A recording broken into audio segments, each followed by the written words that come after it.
En rendant la politique vulgaire, tous les vulgaires font la politique. Chers parents, la politique, c'est cette capacité que des hommes qui ont des valeurs, qui ont un rêve pour leur peuple, vont utiliser cette capacité à se mettre devant leur peuple pour essayer d'apporter des transformations positives, pour essayer de faire évoluer leur peuple. Voilà pourquoi on fait la politique. On ne fait pas malheureusement la politique pour s'enrichir. Comme c'est le cas chez nous en Côte d'Ivoire et en Afrique, on pense que quand on vient en politique, c'est pour s'enrichir rapidement. On pense que quand on vient en politique, c'est comment tromper ceux qui ne sont pas là à l'école. On pense que quand on fait la politique, c'est comment venir voler l'argent, les impôts des populations et puis maintenant se moquer d'elles. Non. La politique plutôt, ce sont les gens qui ont une idée qui peut aider leur peuple, qui ont des visions qu'ils vont mettre en place pour que leur peuple puisse être toujours devant ou bien puisse connaître une condition de vie meilleure. C'est pour ces raisons-là que l'on devrait faire la politique. Mais quand on fait de la politique, qu'on transforme la scène politique en un lieu de vulgarité, alors là, tous les hommes vulgaires peuvent faire la politique. Et Laurent Gbagbo a transformé la scène politique en une zone de vulgarité. Ce qui fait qu'aujourd'hui, des hommes vulgaires comme Soro Guillaume, des hommes vulgaires comme Blé Goudé peuvent estimer qu'eux, ils ont un avenir politique en Côte d'Ivoire et c'est très triste. En petite heure, on va vous parler de l'immaturité politique et le mépris comme mode de fonctionnement de Laurent Gbagbo. Non seulement Laurent Gbagbo ne vaut rien, non seulement c'est un incapable, mais il utilise le mépris, l'arrogance comme un mode de fonctionnement pour cacher ses lacunes. La vie nous enseigne que vouloir quelque chose ne le rend pas réel. Si les raisons et les objectifs donnés par M. Laurent Gbagbo au cours de son investiture pour être candidat à la présidence peuvent relever d'une théologie dont nous ignorons les fondements, cependant, il n'en demeure que les défis qui, pour y parvenir, semblent bien plus sérieux qu'il en prétend banaliser. Chers parents, dans la vie, tout le monde sait que ce n'est pas parce que Laurent Gbagbo veut devenir président de la Côte d'Ivoire que cela devient une réalité. Surtout lorsqu'il se base dans une posture qui veut que la fin justifie les moyens. Même s'il faut tronquer l'histoire, même s'il faut mentir, même s'il faut mépriser le passé, en disant, mais on ne sait pas qui a tué les femmes. Bon, vous laissez des yaourts, je vais vous naturaliser. Bon, quand je vais venir, ceci, cela. Ça s'appelle simplement du mépris. Ça s'appelle simplement de l'arrogance. Ça s'appelle simplement de l'immaturité. Parce qu'un homme qui n'est pas capable de s'assumer, un homme qui n'est pas capable de reconnaître que lui, il a posé des actions, n'est pas un homme sérieux. Il devient à la fin un homme vulgaire. Et donc, quand on écoute un tel individu, on a l'impression que tout est banalisé, c'est-à-dire qu'il n'y a rien de sérieux et qu'un homme politique, c'est celui-même qui ne prend jamais rien au sérieux, alors que c'est la vie des populations. C'est le destin des générations à venir qu'on est en train de manipuler. Parce que l'homme politique, une fois qu'il est au pouvoir, la décision qu'il prend, ça va engager la vie de tous les citoyens du territoire qu'il gouverne. Ces propos tenus pour aborder les questions de sa candidature étaient peu commodes à notre entendement, quand l'on sait que le bon jugement vient de l'expérience. Pourtant, sa situation de 2020 ne lui a pas appris grand chose en apparence. Et donc, chers parents, tout le monde sait que le meilleur maître, le meilleur enseignant, c'est l'expérience que tu as pu acquérir. Quand ton expérience te donne une voie à suivre, un chemin à suivre, c'est vraiment le chemin de la certitude. Mais l'expérience elle-même s'acquiert à travers les différents événements qu'on a vécus, les différentes situations qu'on a vécues.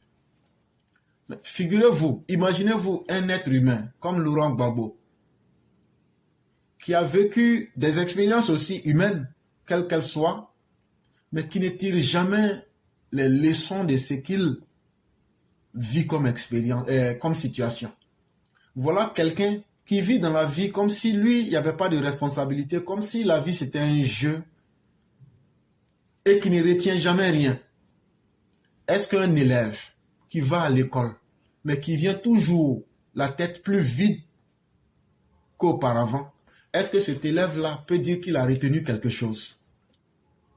Et donc, voilà que cette même personne vient nous dire, non, le monde a toujours été la même chose. Et donc, tout ce qui s'est passé, et laissez-moi vous dire, moi, je n'ai jamais été président de la Côte d'Ivoire. Ce qu'il faut que les gars comprennent, c'est que quand Laurent Gbagbo dit, je ne suis responsable de rien, c'est que Laurent Gbagbo nous dit que lui n'a jamais été président de la Côte d'Ivoire. Mais qu'est-ce que cela veut dire? Ça veut dire que Laurent Gbagbo, sans le savoir, nous dit que lui-même, il ne méritait même pas d'être président de la Côte d'Ivoire. C'est ce que ça veut dire. Chers tous, figurez-vous que si, par exemple, moi, je suis en train de m'exprimer devant des milliers de personnes, et demain, je viens dire, ah non, non, non, de toute façon, ce que j'ai dit, ça n'avait pas d'importance. Ça veut aussi dire que ceux qui m'ont écouté, je n'ai pas de respect pour eux. Ceux qui ont pris leur temps pour venir m'écouter, ça veut dire que je n'ai pas de respect pour eux. Parce que si j'avais du respect pour eux, ce que je vais dire, non seulement je dois accepter en l'assumant, mais je dois dire des choses qui sont sensées et importantes. Mais si je reconnais que ce que je disais n'est pas important, ça veut dire que ceux qui m'ont écouté ne sont pas importants, c'est pourquoi ils sont là. Et donc quand Laurent Gbagbo n'est responsable de rien, il faudrait que lui-même le sache, et il faudrait que la Côte d'Ivoire le sache, et il faudrait que les Gors le sachent, c'est que Laurent Gbagbo n'était pas président de la Côte d'Ivoire parce qu'il ne méritait pas de l'être. Et donc il a été une erreur dans tous les sens. De la même manière qu'il ne reconnaît pas ses responsabilités, de la même manière qu'il joue la carte de l'irresponsabilité, et de la même manière qu'il est en train de nous prouver que lui n'a rien retenu de l'histoire de la Côte d'Ivoire, c'est de cette même manière-là aussi qu'il aurait dû ne pas être président de la Côte d'Ivoire.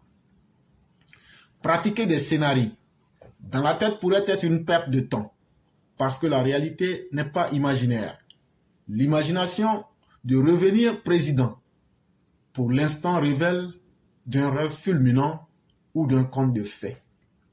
Et c'est sur tout ce que je viens de vous dire que nous nous basons pour dire que Laurent Gbagbo, actuellement, il a des tonnes d'imagination qui défilent dans sa tête. Si je devenais président, si vous me donnez 5 ans, si par extraordinaire, j'étais amnistié, c'est ce que nous te disons depuis longtemps.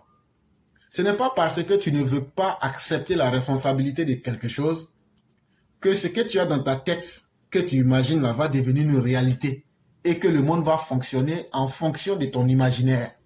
C'est pas parce que moi j'ai imaginé quelque chose dans ma tête, parce que je m'appelle Laurent Gbagbo et parce que je vais être candidat, parce que pour moi la fin justifie les moyens, et pour moi là, même s'il faut mentir, même s'il faut me déresponsabiliser, je dirais même m'irresponsabiliser, me rendre irresponsable de toutes les situations dans lesquelles j'ai conduit le pays.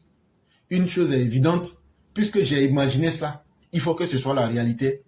Alors là, malheureusement, Laurent Gbagbo, je te dis que tes imaginations ne peuvent pas être la réalité.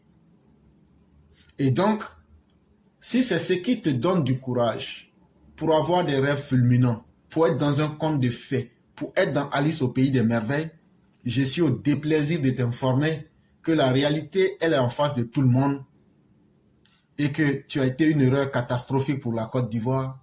Ton cheminement politique est une honte pour les Ivoiriens et toi-même, tu en as honte au point que tu n'assumes pas. Est-ce que les Ivoiriens vont confier leur destin à quelqu'un qui a honte de sa gestion passée? Voilà toute la question qui se pose. Parce que tu n'as pas le courage d'accepter le poids de la réalité qui est en face. Et donc, un tel individu ne mérite vraiment pas qu'on lui prête attention. Dans une approche théologique, son rapport à la finalité manque de courtoisie avec un glissement comportemental aggravant dont la conséquence est que rien dans sa situation ne changera tant que sa défiance débordera les valeurs de la démocratie et de la République. De tels individus comme Laurent Gbagbo, qui n'ont de rapport à la réalité que la fin justifie les moyens, 1000 morts à gauche, 1000 morts à droite, les faits, je m'en fous tant que cela ne m'impacte pas. Mais quand j'ai besoin de quelque chose, je l'obtiens comme je veux, quand je veux, sans me dire que mon comportement, je ne vis pas seul dans le monde et que mon comportement peut avoir des impacts sur les autres. Tant que quelqu'un vit comme ça, comme dirait l'autre, quand on vit dans l'état de nature, on accepte aussi que tout peut arriver. Et donc, tant que Laurent Gbagbo vivra comme s'il était seul sur la planète Terre, en défiant toutes les lois de notre société, en étant dans l'arrogance, en défiant même les valeurs de la démocratie, alors là, Laurent Gbagbo, tu ne peux pas être celui qui va bénéficier en tout temps et en tout lieu, parce que tu n'es pas le seul. Et tu n'es pas celui-là qui peut donner des ordres à Dieu, au bon Dieu lui-même. Et il faudrait que toi et tes militants comprennent cela pour une fois. Par ailleurs, la maturité commande que l'on arrête de se plaindre du passé, de chercher des excuses en permanence sur ce passé. Mais si tu n'as été responsable de rien, si tu ne te reproches rien, si ta conscience est en paix, mais pourquoi chaque fois tu es en train de te plaindre sur le passé? Tu es en train de chercher des excuses pour essayer de justifier là où toi-même tu as dit que tu n'es pas responsable. Laurent Gbagbo. Tu as dit que les 7 femmes d'Abobo, c'était de l'imaginaire, c'était du bissap. Mais bizarrement, en 2024, tu viens aujourd'hui à reconnaître qu'elles ont été tuées. C'est déjà de la malhonnêteté à l'état pur. Comment quelqu'un qui a été tué dans une scène théâtralisée, c'est-à-dire on a versé du bissap sur des personnes, c'est ce que vous aviez reconnu lorsque vous étiez au pouvoir. Comment c'est fait aujourd'hui que pour trouver des excuses, tu demandes qu'on cherche qui a tué ces femmes? Or donc, elles avaient été tuées. Or donc, tu reconnais qu'elles sont mortes en 2024. Voyez-vous comment la malhonnêteté, l'irresponsabilité peut rendre un homme de la tranche d'âge que tu as. Tu es devenu un immature. M. Gbagbo ne comprend toujours pas qu'il doit laisser des parties en lui s'éloigner de sa personne, d'autant que la finalité qu'il recherche sort du cadre de référence d'un tel événement et il est difficile d'en donner un sens. Surtout que nous étions déshabitués des propos dénués de tout goût. Une grande chose qui trompe M. Laurent Gbagbo, c'est qu'il est devenu aujourd'hui un modèle de la honte. Et quand nous parlons, ça peut gêner certaines personnes, mais il faut que nous en parlions pour que les générations à venir se souviennent que ce modèle de la honte-là, ils ne puissent pas la copier. Et il faut qu'on mette à jour toutes ces manipulations et tout son mauvais cheminement de vie pour que les uns et les autres s'en souviennent et ne puissent pas lui donner la valeur qu'il ne méritera jamais. Avec toutes les contradictions en interne de l'homme lui-même, ses contradictions avec sa propre vie, ses contradictions avec son rapport à la politique, ses contradictions avec la réalité et ses contradictions avec lui-même, ce qu'il dit et ce qu'il fait, il est vraiment difficile que pour quelqu'un qui a un cerveau bien en place et qui fonctionne, qu'on puisse suivre un tel individu. Et pour ceux qui sont des intellectuels, on a l'obligation d'informer nos parents, nos populations, pour que ces exemples-là, on puisse les mettre dans les oubliettes de l'histoire de l'humanité. Figurez-vous que depuis un certain temps, Le Laurent Gbagbo, quand il n'était pas en tout cas pour cause de prison sur la scène politique, les Ivoiriens avaient perdu l'habitude des propos sans goût, des propos vulgaires, des propos pour faire rire les gens. Parce que rire n'est pas mauvais, mais rire n'importe comment est le symbole aussi de la stupidité. Quand on crée un parti politique juste pour faire rire les gens, je trouve que c'est la chose la plus idiote. Parce que les militants du PPACI, FPI, c'est ça. Hein? Oh non, Gbagbo Laurent lui fait rire les gens. Toi, tu es sérieux au point que on crée un parti politique juste pour venir rire. Comme s'il n'y avait plus de défis à relever dans ce pays. Comme s'il n'y avait pas de questions existentielles. Comme s'il n'y avait pas de défis à relever. Si un parti politique comme le PPACI est créé pour nier les événements, si un parti politique comme le PPACI est créé pour réécrire l'histoire dans le mauvais sens, si un parti comme le PPACI est créé pour faire soumettre les Ivoiriens aux atrocités du passé, alors là, les Ivoiriens devraient s'interroger et se questionner plus d'une fois sur la nécessité d'un tel parti à exister sur la scène politique. Est-ce que ce parti-là doit exister avec ses dirigeants tels qu'ils se comportent? Hélas, M. Gbagbo veut sortir de la tempête en 2024 comme il y est entré en 2011, avec des allégations ostensibles sur la gestion du pouvoir, comme s'il en avait mieux en dehors des promesses vaines pendant 10 ans, en étant incapable de réaliser le moindre projet de changement hormis le désordre politique, le désordre social, le désordre économique et une crise de confiance profonde entre pays et peuple. Donc quand un tel individu qui malheureusement se retrouve en 2024 et qui veut se comporter comme si lui, il parle, ces paroles-là font que les gens oublient que c'est lui qui a été le père du désordre économique social, c'est lui qui a été, parmi tous les hommes politiques ivoiriens, le plus impoli en disant aux faux voleurs, en enseignant l'immoralité dans nos universités, en inscrivant la FESI comme une milice pour massacrer les gens, le seul président de la Côte d'Ivoire qui a tué plus de personnes en Côte d'Ivoire que la colonisation et l'esclavage réunis. Tu prends la colonisation et l'esclavage, tu les mets ensemble, le nombre de personnes qui sont mortes pendant la colonisation et l'esclavage. Laurent Gbagbo, là, lui, quand il est venu en 10 ans, il a fait plus que les deux là. Il a fait plus que la colonisation et l'esclavage. Quand on a été quelqu'un qui, lorsqu'il était au pouvoir, sa parole n'avait pas de valeur et lui-même, il était heureux d'être un boulanger. Quand on a été quelqu'un au pouvoir et qu'on était devenu infréquentable, on avait créé une politique de désordre politique, social et économique.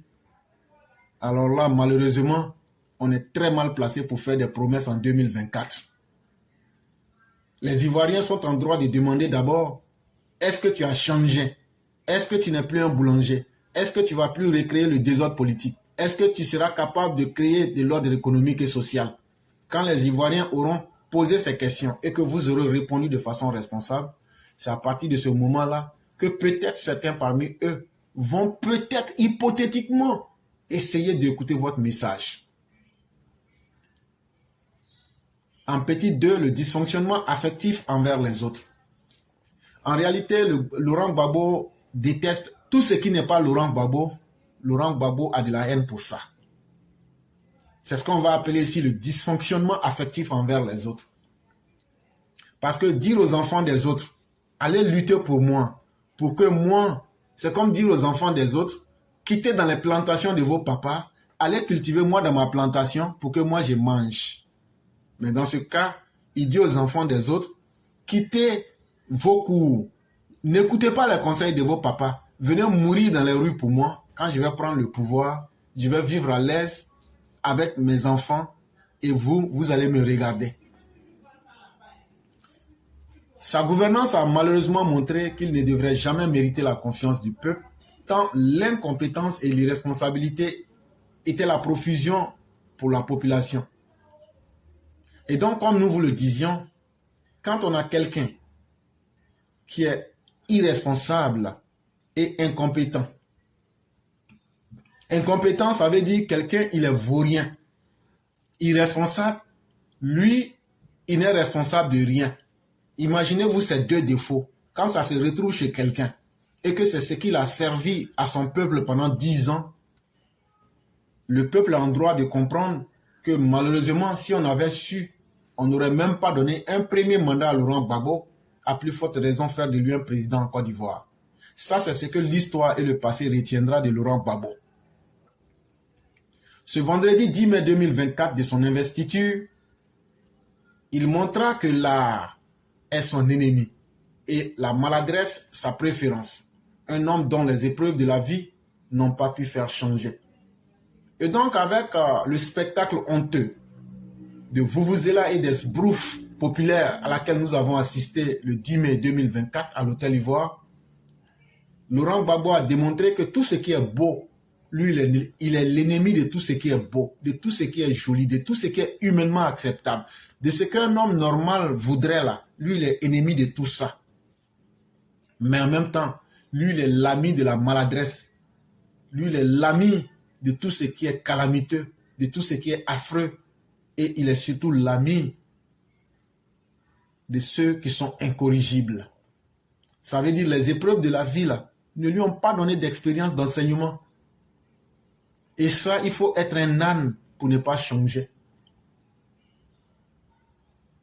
À cette occasion de son investiture, Laurent Gbagbo nous a offert la possibilité de mettre à plat par analyse quelques éléments de sa causerie qui tendaient à modifier la réalité d'une Côte d'Ivoire qui se civilise et se développe, contrairement à son projet de société risible et en déconnexion avec les faits et le monde.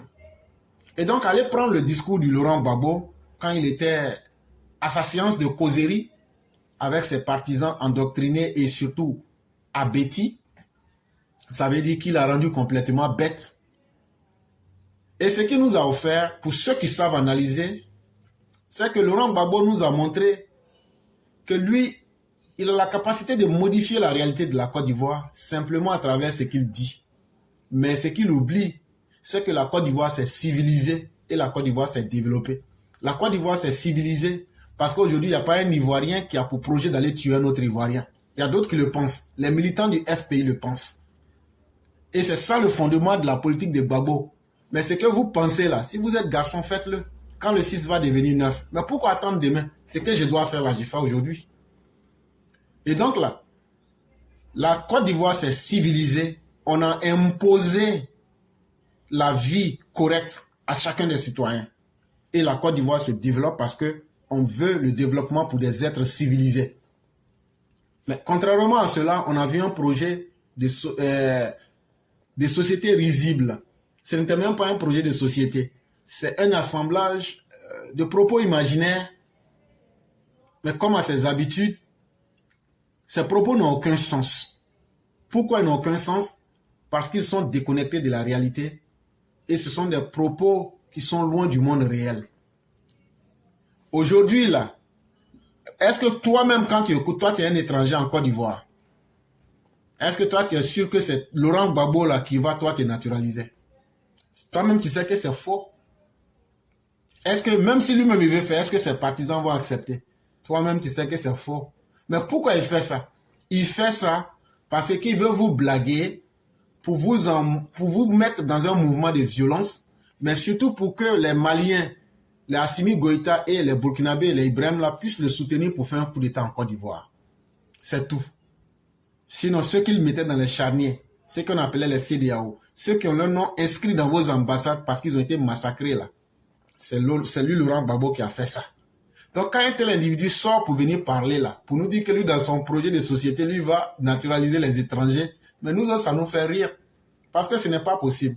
Et si ça ne rentre même pas dans le cadre même politique de Laurent Gbagbo. Et ce sont des choses qui sont en déconnexion avec la réalité. Et c'est seulement un exemple que je vous prends. Mais il y a des milliers d'exemples qu'on vous prend. En cherchant à rassurer ses partisans sur sa connaissance de la gestion de l'État, Laurent Gbagbo ignorait qu'il faisait la comparaison des coulisses de son ignorance au boulevard de la qualité de son adversaire qui est un homme d'État, un visionnaire, un rigoureux, un méthodique, un homme concret, un homme chanceux dans la vie et par-dessus tout cherche la performance dans toutes ses actions. Laurent Gbagbo a donné pendant cette séance de Oiseaux Vacances anticipées, il a donné l'impression que lui, non, en fait, on a besoin de politiciens. Mais c'est quoi un politicien? Laurent Gbagbo, à la fin de la journée, c'est quoi un politicien? Un politicien n'est rien d'autre qu'un individu qui pense que lui peut apporter quelque chose de mieux à sa société. Voilà la définition la plus simple d'un politicien. Un politicien, comme je l'ai défini là, si tu n'as pas la volonté d'apporter plus à ta population, tu n'es pas un politicien. Donc le mot politicien, ça ne veut rien dire. Dans nos villages, avant la colonisation, nous avions des chefs de village. C'est simplement un mot français. Mais dès que tu gères la masse, dès que tu gères le peuple, dès que tu gères un groupe de personnes, sachant que les êtres humains ne sont pas les mêmes et n'ont pas les mêmes comportements, tu es obligé de trouver les mécanismes pour pouvoir les mettre ensemble et évoluer avec eux et leur offrir quelque chose de mieux. Voilà ce qu'on appelle un politicien. Mais quand Laurent Gbagbo va s'arrêter pour dire, mais voyez-vous, la gestion d'un État, on n'a pas besoin d'un banquier, on a besoin d'un homme politique. Ok, il n'y a pas de problème. Prenons un homme politique, parce qu'ils disent simplement qu'il est un homme politique. Mais il est incompétent et il est irresponsable comme toi, Laurent Gbagbo. Tout le monde entier reconnaît que toi, Laurent Gbagbo, toi-même tu le reconnais, parce que tu dis que tu n'as jamais été responsable de quoi que ce soit. Bon, prenez un homme qui dit, moi je suis un politicien, mais il est irresponsable comme toi, Laurent Gbagbo, parce qu'il n'a jamais rien fait. Et de deux, il a été 10 ans au pouvoir, il n'a rien réalisé. Et il a fait des promesses basées sur le mensonge. Prenons ces deux mauvaises qualités, l'irresponsabilité et le fait que vous êtes un vaurien. Et puis maintenant, collons à cette personne le nom de politicien. Est-ce que ça là c'est politicien? Chers parents. Politicien là, c'est pas un métier. Pour dire que non, il y a une école, quand tu vas aller te former, tu vas finir là. Il y a des gens qui vont pour apprendre la politique, mais qui ne deviennent pas des politiciens. On peut apprendre la politique, mais ce n'est pas un métier pour dire que quand tu fais, on doit te décorer après. Et donc là, il faut que vous arrêtiez de mentir aux gens. Et la caractéristique de quelqu'un qui est un incapable au pouvoir, c'est toi, M. Laurent Gbagbo. Parce que non seulement tu as été irresponsable, toi-même tous les jours, ton plaisir c'est de dire non, ce n'est pas moi, ce n'est pas moi. Est-ce que toi, tu peux être véritablement appelé un homme politique? Un homme politique, c'est celui qui s'assume. Un homme politique, c'est celui qui, quand il vient là, il pose des actes pour qu'on puisse le juger.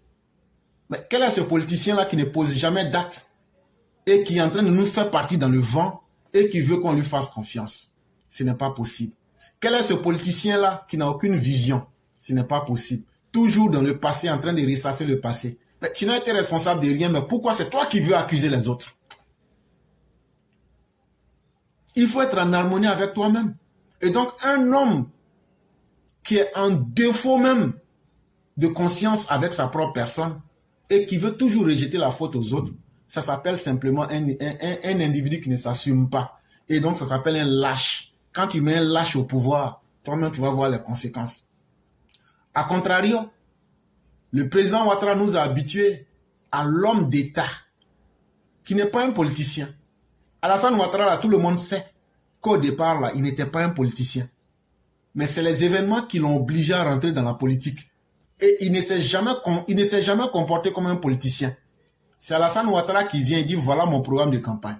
C'est Alassane Ouattara qui vient et dit, voilà ma vision pour la Côte d'Ivoire. C'est Alassane Ouattara qui vient et dit, c'est que toi, Laurent Gbagbo, tu as refusé de créer la Cour des comptes, et etc. Là. Lui, il a créé tous ces facteurs-là. C'est Alassane Ouattara qui vient et dit, voilà comment je travaille. Il a de la méthode et de la suite dans les idées. C'est Alassane Ouattara qui vient, il dit, voilà, moi je pense que vous avez besoin de ponts, il fait pont ici. Moi je pense que vous avez besoin de 6 universités, il ajoute 6 universités sur les 3 qui étaient là. Moi je pense que vous avez besoin de routes, ça s'appelle du concret.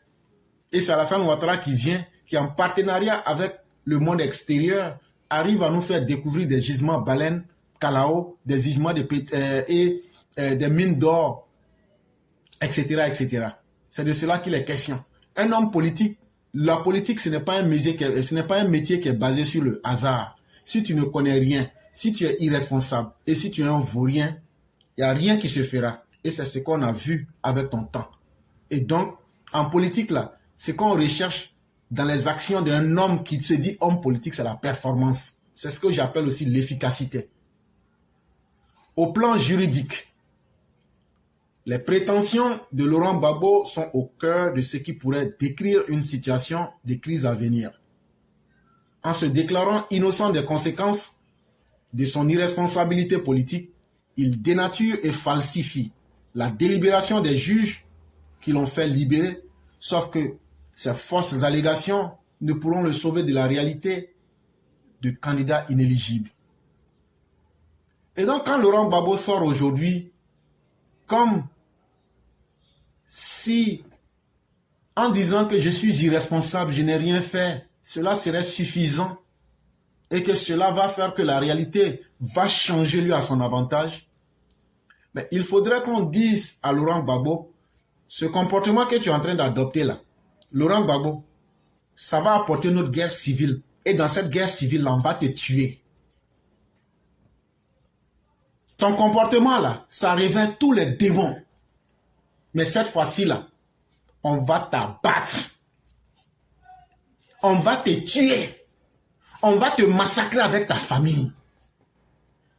Si on te dit ça clairement et que tu ne comprends pas, et avec tes partisans, on va vous massacrer systématiquement, sans état d'âme.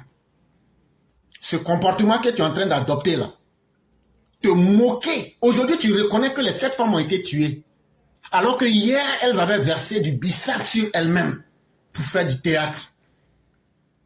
Mais sache que, avec une telle irresponsabilité, et je dirais même une telle bêtise que tu es en train de faire, nous allons continuer à inciter les Ivoiriens à la vengeance pure et dure. Et nous allons continuer à dire aux Ivoiriens, en face d'individus aussi irresponsables et aussi dénués de toute capacité de reconnaître l'humanité en d'autres personnes, il n'y a autre chose que de se venger et de se venger de la manière la plus violente possible. Retenez cela. Parce que votre turpitude et la bêtise et l'irresponsabilité politique qui vous permet aujourd'hui de vouloir vous moquer et de vouloir retransformer la situation, tu fais comprendre au monde entier que la CPI en réalité s'est trompée. Ça, c'est le problème de la CPI. Mais les victimes, leurs enfants et leurs descendants sont là. Et toi, tu es en Côte d'Ivoire. Tu ne mérites pas, ta vie n'est pas mieux que celle des victimes. Ta vie n'est pas mieux que ce que ton irresponsabilité politique a fait tuer. Que ce soit dans ton camp ou que ce soit dans le camp adverse, il faut savoir que si toi, Laurent Gbagbo, tu n'étais pas au pouvoir entre le 26 octobre 2000 et le 11 avril 2011, si tu n'étais pas au pouvoir, tes mauvaises décisions n'auraient pas conduit la Côte d'Ivoire dans un chaos. Si tu n'étais pas au pouvoir, parce qu'avant toi, on n'a jamais vu un politicien qui a créé les escadrons de la mort en Côte d'Ivoire. C'est parce que tu étais au pouvoir qu'il y a eu les escadrons de la mort. S'il y avait quelqu'un d'autre qui était autre que toi, aujourd'hui on voit, après toi, Alassane Ouattara est là, pourquoi on ne l'accuse pas des escadrons de la mort? Ça veut dire que ce sont des décisions que tu as prises. Ce sont des décisions qui ont été appliquées et les conséquences ont été là. Si tu n'étais pas au pouvoir, peut-être que Guy Robert ne serait pas mort aujourd'hui. Peut-être que H ne serait pas mort. Peut-être que le docteur Dakouri ne serait pas mort. Peut-être que des milliers d'innocents ne seraient pas morts. Et donc quand tu viens te foutre de la mémoire de ces personnes, tu viens démontrer que tu ne mérites absolument pas du tout que le gouvernement actuel puisse avoir pitié de toi pour faire de toi un candidat éligible. Et ton comportement irresponsable, ton comportement de vaurien patenté et ton comportement d'homme méchant inutilement, ce comportement-là doit être réprimé en société. Et nous attendons que ce soit la justice, que ce soit les pouvoirs publics. Nous attendons sur cette question-là, s'ils font l'erreur de s'amuser à vouloir travestir le passé pour te plaire à toi, Laurent Gbagbo, non seulement tu auras une victoire sur eux, Mais la situation de crise, c'est-à-dire d'une guerre violente qui va venir en Côte d'Ivoire, sera une chose inévitable. Et donc, je m'adresse aussi aux dirigeants actuels pour leur dire cela. Au plan social, en répondant à la question d'un journaliste, s'il allait demander pardon parce qu'un tel l'aurait fait, il répondit: je ne suis pas un tel. Pourquoi devrais-je demander pardon? Je n'ai rien fait. Un tel individu ne peut pas changer. Il survit par le narcissisme. En voici donc des raisons. Voilà quelqu'un. Il a fait exprès pour faire tuer des gens. On lui dit, quand tu diriges là, c'est toi qui es le chef du pays. Tout ce qui se passe là, on n'a pas dit c'est ta main qui allait faire ça. Mais si tu as au moins une conscience humaine là, il faut te dire, comme ça s'est passé sur mon pouvoir, il faut simplement dire aux gens, je suis désolé. Si je savais, je n'aurais pas pris cette décision-là. Laurent Gbagbo dit, si Blé Goudé est sorti pour faire semblant de dire que lui demande pardon, sans être capable d'aller s'arrêter devant les victimes là, moi, Laurent Gbagbo là, je ne vais jamais m'arrêter devant les victimes et je ne vais jamais reconnaître que j'ai fait quoi que ce soit à quelqu'un. Je ne vais jamais demander pardon à quelqu'un parce que j'estime que je n'ai rien fait. Parce que ce que j'ai tué là, que ce soit dans mon camp, les enfants des gens de l'Ouest à qui j'ai distribué des armes, je m'en fous d'eux. Parce qu'à la fin de la journée là, c'est pas mon fils Michel Gbagbo, c'est pas mon fils Ismaël Gbagbo que j'ai donné à la mort. Donc je m'en fous. Donc ça veut dire que Laurent Gbagbo a fait exprès pour mettre les gens dans la mort. Parce que quand tu vois une telle détermination, un criminel qui dit « j'ai commis les crimes, mais je ne reconnais pas », allez en justice. Parce que ce sont les preuves. Mais quand le criminel est pris à travers les preuves, il n'y a pas une preuve qui soit plus que le fait que Laurent Gbagbo, sauf s'il n'a jamais dirigé la Côte d'Ivoire. Si ses partisans nous disent que Laurent Gbagbo n'a jamais dirigé la Côte d'Ivoire, en ce moment, Laurent Gbagbo n'a été responsable de rien. Mais si Laurent Gbagbo a dirigé la Côte d'Ivoire et qu'il y a eu des gens morts et que lui dit qu'il ne peut pas demander pardon parce qu'il n'a rien fait, ça veut dire que vous qui êtes morts là, je ne parle même pas des militants de l'opposition, du RDR, du PDCI et des Baoulés et des Djoula. Je parle des enfants de l'Ouest à qui Hubert Oulaye, à qui Blé Goudé partaient remettre des armes. Vous les enfants de l'Ouest qui êtes morts là, Laurent Gbagbo dit, il s'en fout de vous aujourd'hui, il s'en fout de vous demain. Depuis il est venu là, est-ce qu'il allait à l'Ouest pour présenter ses excuses? Non. Il dit, vos enfants de l'Ouest qui sont morts là, lui ne sait même pas qu'il a fait quelque chose. Il dit de vous dire ça. Et surtout, ce qu'il faut comprendre dans la base de son message, c'est que lui, Laurent Gbagbo, là, il ne va jamais changer. Même si vous lui redonnez le pouvoir 10 fois, il va refaire ça 10 fois. En français simple, il est en train de vous dire que la première fois, là, c'était essayement. Mais cette fois-ci, là, il ne va pas vous louper. Vous, les gens de l'opposition, là, vous, les gens du RDR, là, vous, les gens du Nord, là, vous, les gens de l'opposition, là, du RDR, RHDP, là, pour vous, là, vous connaissez ce qui va venir.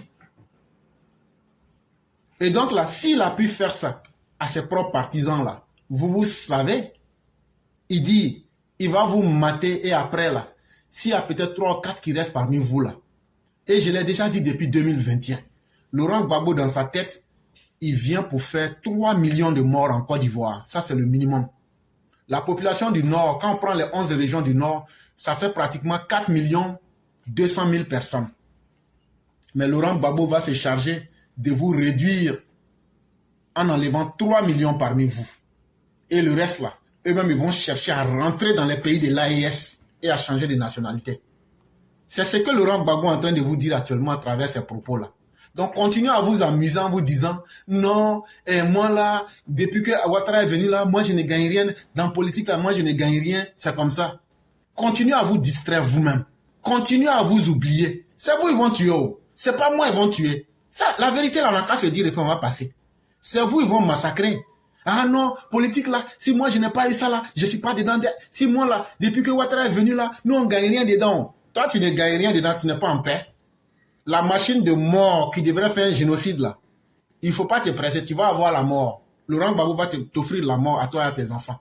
carte d'identité que tu fais aujourd'hui malin pour ne pas les prendre là, tu n'auras pas carte d'identité. Si on se dit les vérités, fa, là, on se comprend en avance.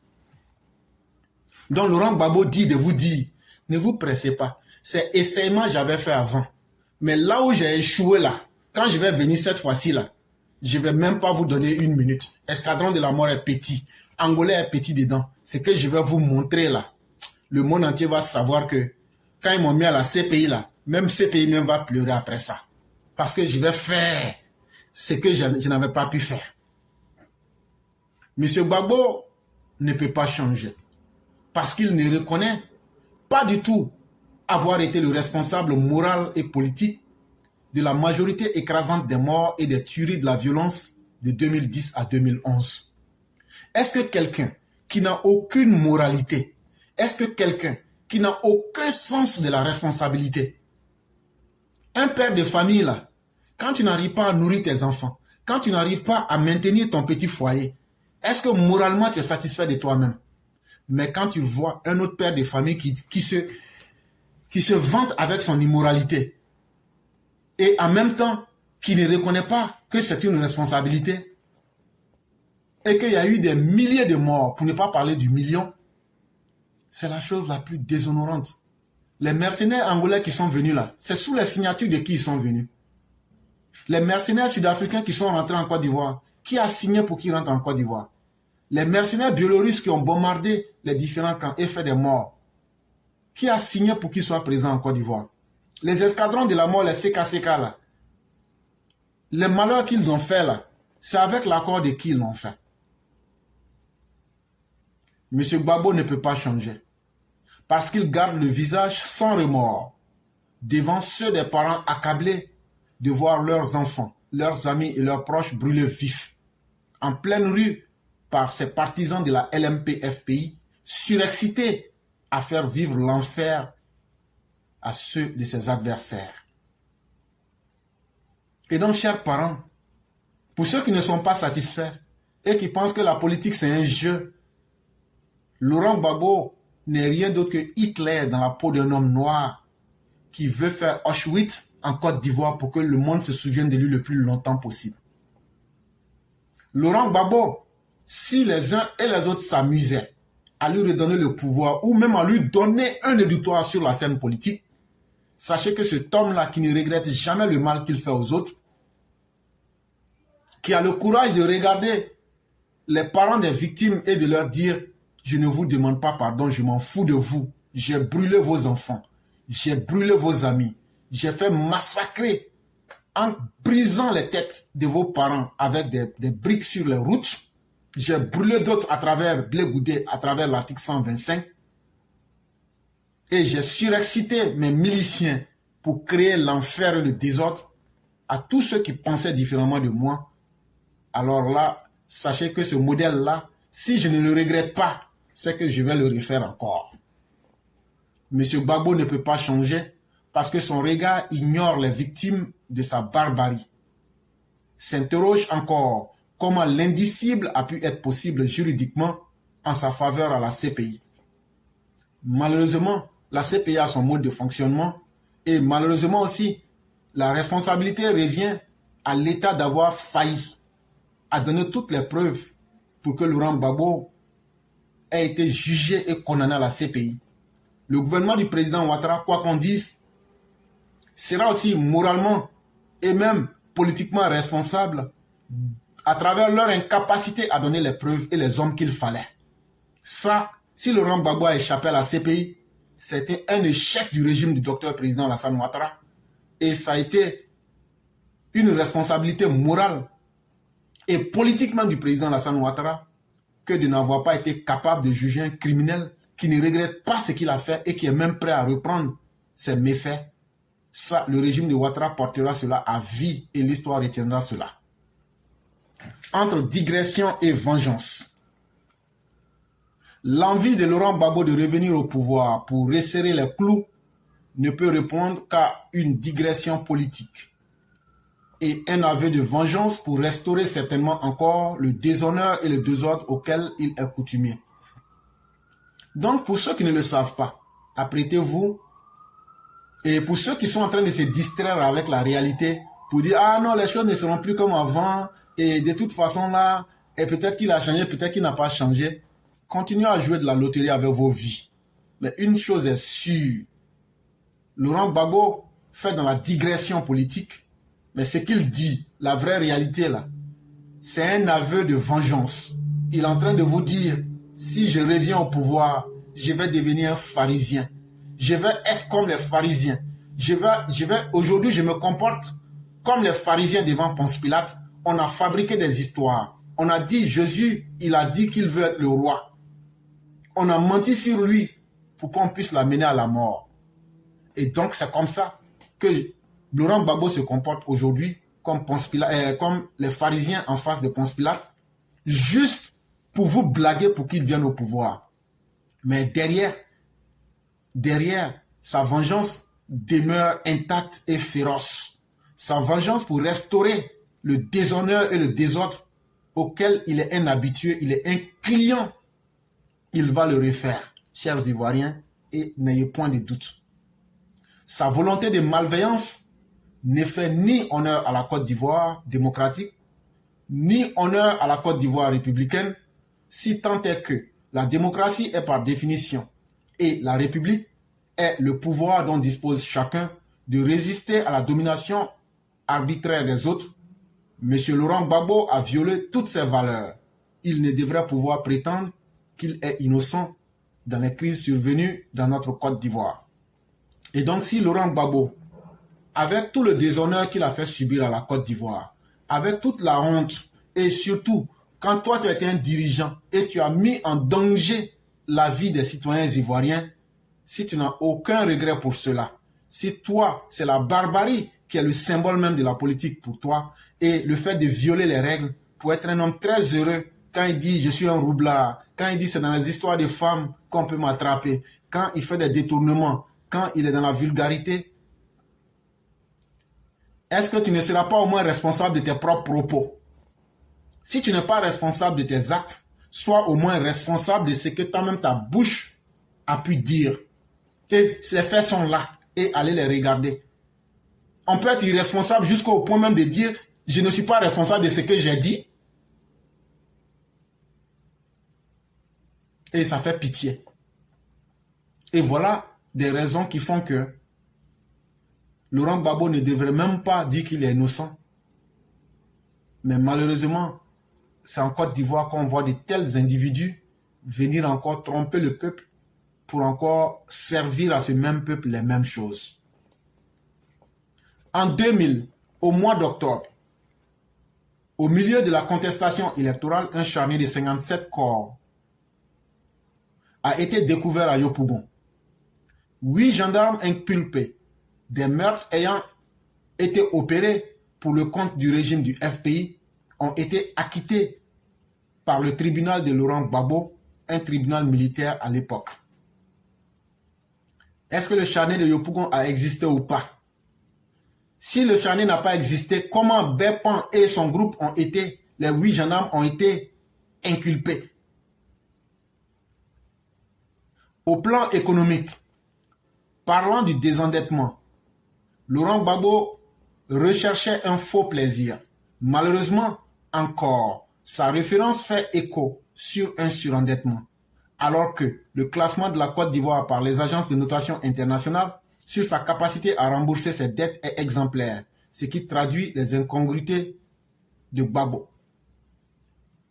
Là encore, il saute pour faire du coq à l'âne pour nous dire que lui va désendetter la Côte d'Ivoire. Et il mente à leurs militants que Laurent Gbagbo, pendant tout le temps qu'il a passé en Côte d'Ivoire, il a payé des dettes. Il n'y a pas de problème. Chers parents, vous avez tous entendu dans une vidéo, Laurent Gbagbo a dit, quand je quittais la Côte d'Ivoire, j'ai laissé une dette de 7600 milliards. Il faut qu'on vous explique ce que c'est qu'un milliard.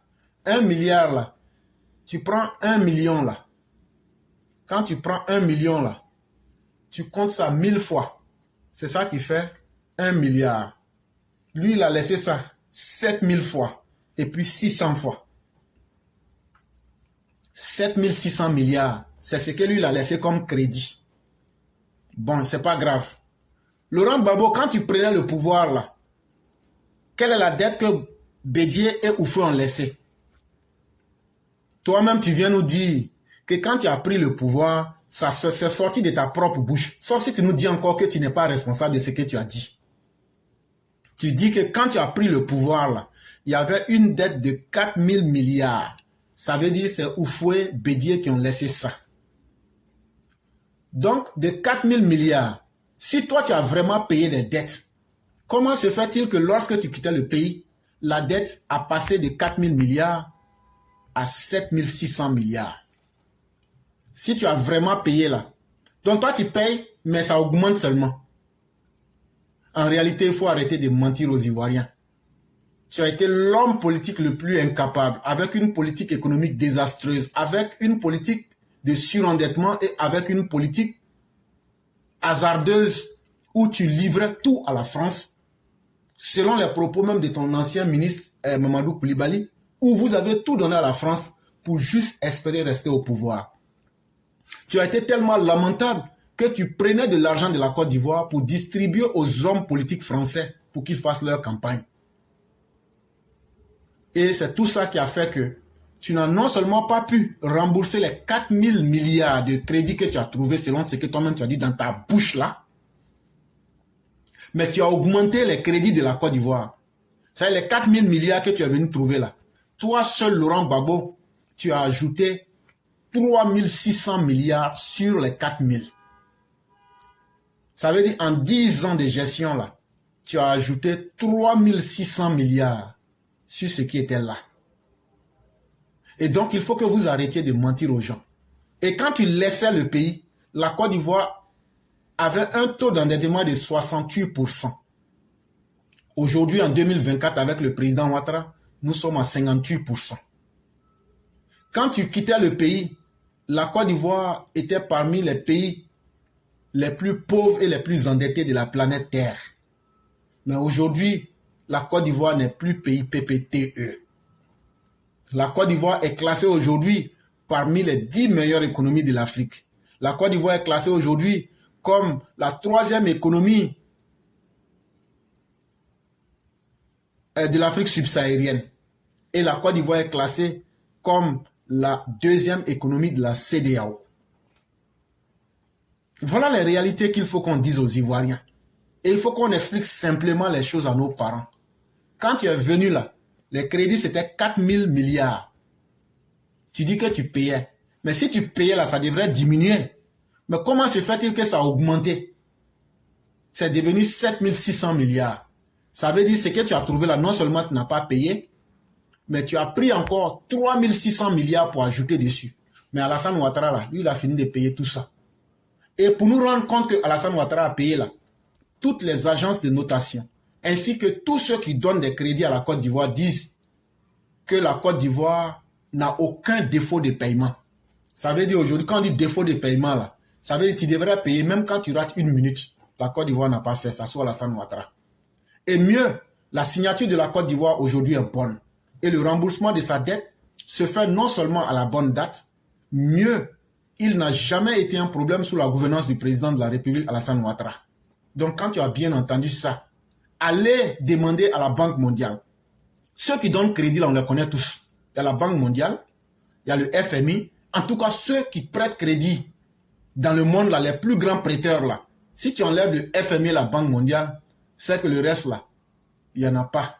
Ce sont des petits prêteurs. Mais aujourd'hui, là, allez à la Banque mondiale, allez au FMI, demandez-leur, est-ce que la Côte d'Ivoire est en défaut de paiement? Est-ce que la signature de la Côte d'Ivoire est valable? Et vous allez entendre la réponse que je viens de vous dire. Mais à moins d'être un comique, sinon comment une des économies les plus performantes de l'Afrique peut-elle être en cessation de paiement? Comment une économie peut être florissante à 2 chiffres? Et en même temps, on dit que non, cette économie-là est incapable de payer les dettes qu'elle entreprend. Ce n'est pas possible. Il faut être vraiment un homme qui veut soi-même devenir bête pour croire de telles sornettes. Encore une ineptie et un frugal raisonnement venant de quelqu'un qui n'a jamais été sérieux et cesse et qui n'a jamais cessé d'être un danger pour ce pays. En réalité, tu viens démontrer, Laurent Gbagbo, que tu n'es pas du tout un homme sérieux. Même, je dirais, un comique, mais un comique qui est mieux que toi. Tu es simplement un individu lamentable et tu as toujours été un danger pour la Côte d'Ivoire. Et c'est ce qui te pousse. Là où tu vois le bonheur des Ivoiriens, toi, tu peins ça en malheur pour qu'on puisse être dans le négatif. Mais ça ne passera pas.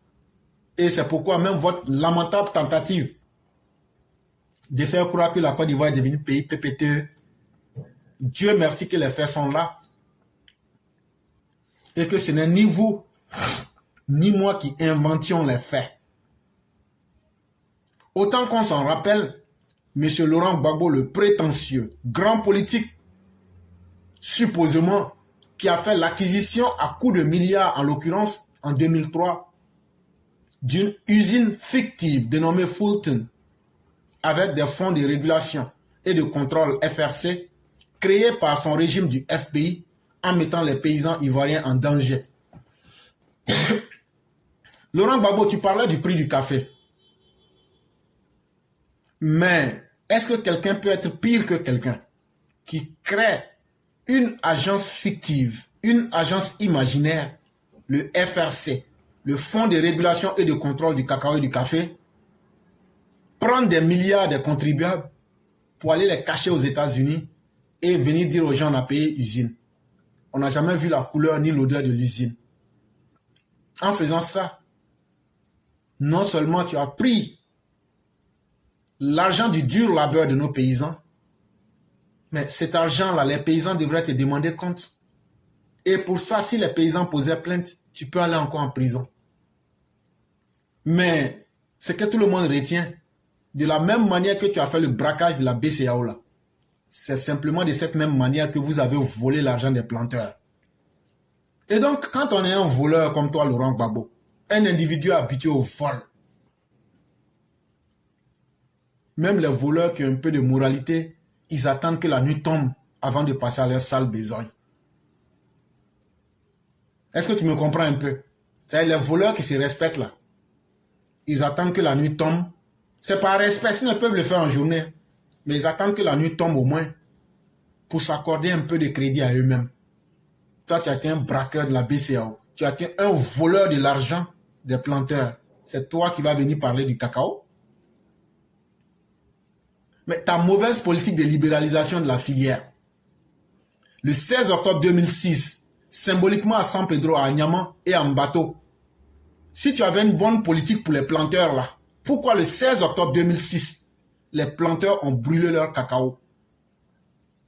Parce que toi, tu leur offrais 400 francs tout au plus. C'est toi aujourd'hui qui vas venir nous dire que le cacao est payé à 3000 francs au Ghana, alors que là encore tu mentais. Le cacao n'était pas payé à plus de 950. Mais quelque part, on ne peut pas manipuler le monde, chers frères. Et c'est ça, nous, on va sortir ici pour dire aux gens. Et on va montrer à tout le monde ce que tu es et ce que tu as représenté en termes de mauvaises actions pour tout le pays. En ton temps là, il faut venir nous dire la date du 16 octobre 2006. Qu'est-ce qui s'est passé à San Pedro? Qu'est-ce qui s'est passé à Niamey et en Bateau? Pourquoi les planteurs ont brûlé leur cacao? Ils disent vraiment, depuis qu'on est là, on n'avait jamais vu un prix aussi bas. 400 francs le kilo. Bizarrement, c'est toi aujourd'hui qui as les meilleures idées. Mais il faut proposer ces idées-là. Cher planteur, il n'a aucune idée. Il veut simplement vous tromper. Et donc, on va aller rapidement pour mettre fin à la série Laurent Gbagbo. Enfin, l'absurdité en politique est une ruine pour tout le pays. La gouvernance d'un pays repose sur une vision esthétique à travers laquelle l'on brasse un ensemble de connaissances philosophiques, politiques, dont la confiance et l'économie sont centrales à cette question à laquelle Laurent Gbagbo ne peut répondre. Laurent Gbagbo, pour être dirigeant d'un pays là, le minimum là, il faut être quelqu'un qui a une vision de ce qui est beau. Or, toi, tu n'aimes pas ce qui est beau. Tu n'aimes même pas le respect de ta propre personne. Tel que tu te comportes là, tu fais honte à tes militants. En tant que père de famille, tu es une honte. En tant que dirigeant, tu es un diviseur et tu es un incapable et un irresponsable. Donc là, il y a Il n'y a rien d'esthétique en toi, il n'y a rien de beau en toi. Pour être un dirigeant, là, il faut être d'abord quelqu'un là qui a au moins une vision esthétique. Pour être un dirigeant, là, il faut avoir un minimum de sagesse. Même si tu n'es pas sage, il faut aimer au moins la sagesse. Et les deux te manquent. Tu n'es ni sage et tu n'as aucun amour pour la sagesse. Tes propos de vulgarité le démontrent à suffisance. Et tu es un irresponsable qui n'assume pas ses faits. Moi, je n'ai rien dit. Moi, je n'ai rien fait. Quand tu es comme ça, là, toi, tu ne fais rien. Là. Pourquoi tu veux qu'on confie notre destin à quelqu'un qui ne fait rien, qui ne dit rien? Tu te mets dans des domaines que tu ne maîtrises pas. Toi-même, tu dis que tu es historien. Mais toi-même, tu oublies que l'histoire de la Côte d'Ivoire, là, toi-même, tu oublies de te mettre dedans. Tu oublies que toi-même, tu as été président en Côte d'Ivoire. Puisque tu n'as rien fait, ça veut dire que tu n'as pas été président. Donc, tu es un faux historien. Donc, quand on est un vaurien jusqu'à ce point-là, on ne parle pas d'économie. Alassane Ouattara que tu vois là, partout où il est passé là, là où nous on vous attend là, allez nous démontrer que quand il était au FMI, quand il était à la BCAO, il a volé 5 francs. Venez nous démontrer qu'il y a une agence qui est venue pour dire Alassane Ouattara, quand il était là, là voilà les gaffes qu'il a fait. C'est ce que nous on veut voir. Toi, Laurent Gbagbo, pendant ta cour, tu as dit que si tu as des anciens élèves, tu as entendu quelqu'un applaudir. Hey, moi, quand je me mariais en Côte d'Ivoire, là, par un concours de circonstances, là, le maire qui a célébré mon mariage, là, il a été mon enseignant. Et quand je suis rentré dans la salle, et avant qu'on ne commence la cérémonie, j'ai demandé à parler à celui qui va célébrer le mariage. Et je suis allé lui dire, bonjour monsieur, vous avez été mon enseignant. Il a levé la tête et il m'a dit, je suis fier de vous. Et c'est ce qu'on attend de tous les élèves qu'on a formés. Ça là, quelqu'un qui a été enseignant là, tu vas tourner, tu vas te cacher là, mais il y a quelqu'un qui va reconnaître. Si tu as été bon enseignant ou mauvais enseignant, il y a quelqu'un qui va reconnaître. Mais toi, dans ton cas là, il n'y a personne qui ne reconnaît que tu l'as enseigné. Donc tu mens. Et donc là, quand on parle d'économie là, vous êtes très mal placé.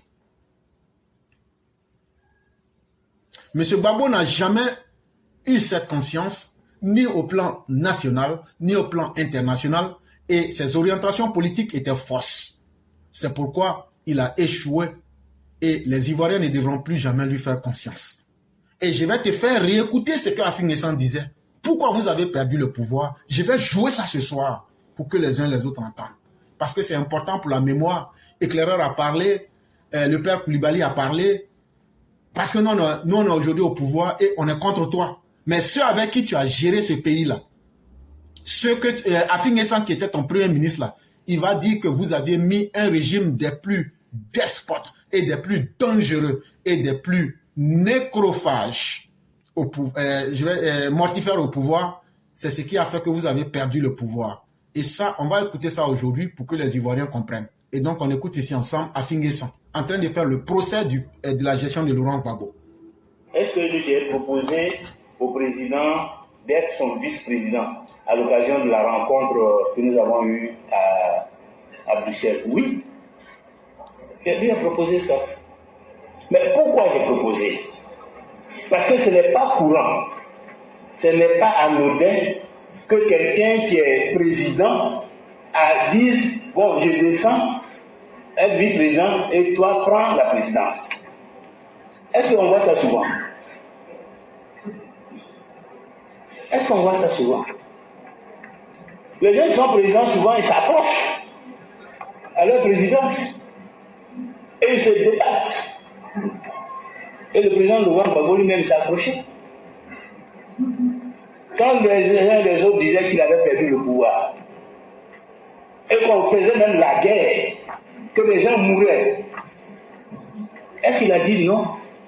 Au nom de la vie humaine, je cède. Vous avez entendu, non? Est-ce qu'il a dit mes partisans sont en train de mourir, je vais le laisser pour ne pas qu'on tue mes partisans? Il dit, c'est pas moi mes enfants qui meurent, je m'en fous. Le poste de président, Alassane Ouattara, est-ce qu'il a dit ça? Il s'est approché. Il a accepté que les gens meurent autour de lui. C'est ce même Laurent Gbagbo qui dit que ce qu'il a fait là, ce qu'Afi est en train de vous dire là, il dit c'est petit. Que tous ces partisans fuient le pays, que toutes leurs maisons soient détruites, que ceux qui n'ont pas fui, on les arrête pour les envoyer en prison. C'est pas ce qu'il a fait. Alors pourquoi il peut considérer que c'est une insulte que je lui dise prends le poste de président que moi je vais me contenter de vice-président? Pourquoi? Non mais ça dit qu'aujourd'hui, après les gens disent les enfants là ils parlent mal.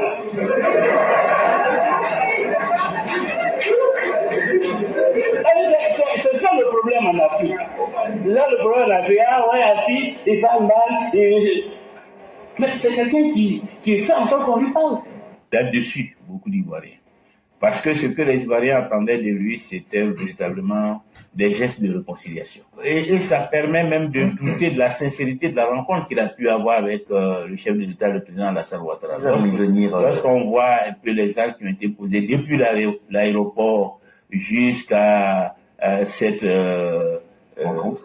décision de divorce, la rupture avec les évangéliques, la rupture avec le Front populaire ivoirien, on a le sentiment que le président Gbagbo est venu véritablement avec beaucoup de rancœur et qu'il est dans une logique de règlement de compte.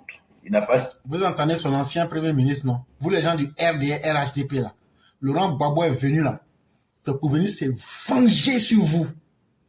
C'est son premier ministre qui vous dit ça. Si vous pensez que ce que nous on est en train de vous dire, on est en train de vous blaguer pour vous faire peur là, continuez à vous amuser avec vos vies. Ne vous apprêtez pas, hein.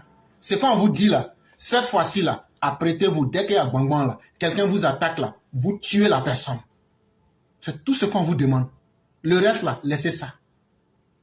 Parce que ces gens ne vont jamais changer. Et c'est ce que Laurent Gbagbo leur dit de ne jamais changer. Et ils croient en la violence. Et ils se disent que eux là, s'ils viennent au pouvoir là, vous là, ils vont vous massacrer vous tous. Et donc pourquoi?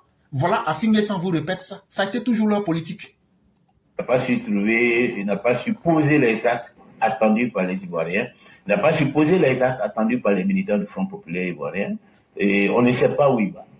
Je veux penser que je ne faisais plus partie de son schéma politique, mais parce que j'avais atteint un niveau qu'il considérait comme un niveau concurrent, et qu'il le considérait comme une menace je dirais, à son leadership, au fait qu'il veut être le seul qui brille au sein de notre grande famille politique et que toutes les autres têtes doivent être coupées et tout le monde doit se soumettre pour qu'il émerge tout seul. Et je crois que c'est cela la dérive autocratique, voilà, le culte de la personnalité. Et je crois que c'est tout cela qui fonde véritablement l'inimitié qu'il entretient à l'heure actuelle avec moi. Lorsqu'on perd le pouvoir, c'est parce qu'on n'a pas été à la hauteur du défi qui était posé. Ce n'est pas une fatalité. Notre intelligence, notre vision tactique, nous n'avons pas pu trouver la bonne posture, les bons actes, parce que certains réclament la libération des prisonniers, mais n'adoptent pas la posture qui peut encourager à la libération des prisonniers. Il faut être cohérent. Vous ne pouvez pas vouloir demander la libération dans le cadre des négociations et en même temps rester dans une posture de belligérance. S'il n'y a pas de cohérence, celui qui est en face de vous est obligé d'avoir une autre attitude. Donc il faut que nous soyons cohérents. Voilà. Si nous voulons de la paix, que nous inscrivons totalement dans une logique de paix. Et donne pratiquement le pouvoir à la rébellion en nommant le chef de la rébellion. Le contexte exigeait de faire participer les différentes parties du conflit. Oui, mais dans ce cas, il faut assumer le bilan. Et il ne faut pas tenir ses collaborateurs pour responsables. Vous entendez, non? Les Africains qui ont été les ministres de Gbagbo, là, il dit Laurent Gbagbo n'aime pas assumer ses responsabilités. Il veut toujours se cacher derrière les autres. Assumer le bilan, et le bilan, c'est quoi? C'est la crise post-électorale de 2010-2011. C'est la proclamation des résultats par un président de la CEI en dehors de la commission elle-même. Voilà. Est-ce que vous partez sur ce positionnement pour pouvoir rallier d'autres personnes à votre parti, c'est-à-dire mettre en relief, comme vous l'avez dit, ce que vous dénoncez de la gestion de Laurent Gbagbo, ou alors vous allez présenter à ces autres personnes autre chose pour les rallier à votre parti. Je ne vais pas uniquement tabler sur les insuffisances de la gestion passée. Ce sont des renseignements qu'il faut tirer. Mais il faut surtout proposer aux Ivoiriens un nouveau projet politique et une nouvelle façon de faire la politique, une nouvelle pensée politique. Une pensée politique socialiste, une pensée politique de gauche. Toujours en restant à gauche. Toujours en restant à gauche. Et donc, vous gardez le contenu du FPI créé par Laurent Gbagbo ou vous allez le remodeler d'une certaine façon et comment? Remodeler par rapport à l'identité du parti, l'identité idéologique du parti. Il faut rompre avec certains extrémismes, certaines tendances xénophobes, tribalistes. Il faut rompre avec certaines tendances xénophobes extrémistes. Est-ce que quand vous écoutez Laurent Gbagbo, ils ont rompu avec ça? Mais ils vont amplifier ça. C'est son ancien premier ministre qui est en train de vous dire que eux, là, ils avaient mis en place des tendances extrémistes et xénophobes. Continuez à vous amuser avec vos vies. Etc. Et une façon de se positionner sur le soutien international qui nous a causé beaucoup de tort pendant qui a dressé toute la communauté internationale contre nous. Quand ils étaient au pouvoir, est-ce qu'ils reconnaissaient ces faits? C'est aujourd'hui qu'ils ne sont plus au pouvoir que les plus lucides parmi eux reconnaissent qu'ils ont mis en place des tendances xénophobes et extrémistes. Contre qui? Contre d'autres Ivoiriens et contre des étrangers qui vivent en Côte d'Ivoire. Il faut revoir tout ça. Il faut repenser la politique économique. Aujourd'hui, quelle est la position de Mme Simone Gbagbo? Et donc, mesdames et messieurs, on va s'arrêter là. Mais tout ça, c'est pour vous dire qu'on vient de loin et n'oublions pas l'essentiel. Ces gens n'ont pas changé. Aujourd'hui, quand vous voyez ce même Afi dire qu'il lui soutient Laurent Gbagbo, ça veut dire qu'ils n'ont pas changé. Ils peuvent même changer de discours, mais l'intention à l'intérieur d'eux n'a jamais changé. Et l'intention vaut déjà l'action. Et chers Ivoiriens, ce n'est pas à vous qui avez été des victimes qu'on va demander de changer. Si vous étiez faible hier, soyez fort aujourd'hui. Et soyez sans pitié à l'égard de ces personnes. S'ils vous attaquent avec un lance-pierre, prenez des lance-roquettes contre eux.